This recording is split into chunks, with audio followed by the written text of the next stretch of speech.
κάνετε ρε? Πού είστε καλά ρε τα κοπέλια εδώ και τα τσικάκια? Να που ξανασμίξαμε μετά από πόσο? Ένα μήνα και κάτι μέρες που ήμασταν στα Μάταλα ρε. Εκεί γίναμε ένα. Θυμάστε πόσοι ήσασταν κύριε? Έτσι. I love you. Λοιπόν, και μιας, κάτσε από κάτω το φως, δεν νιώσω σαφυρόπιτα. Δεν ξέρω αν βλέπετε.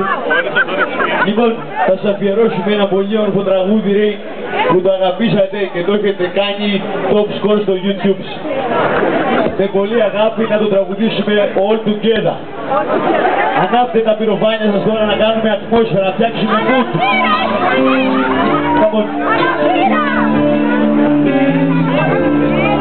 Αν μπορείτε να φυσήξετε κιόλας.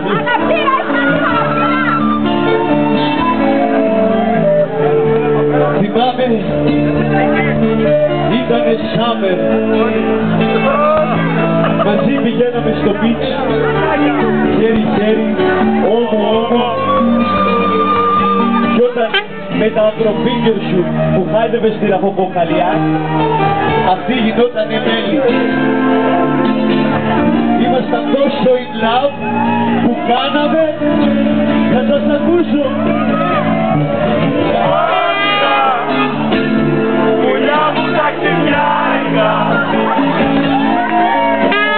Πήγατε νωρίς, τσικάκια μου, η χειμωνιά μη σας βρει.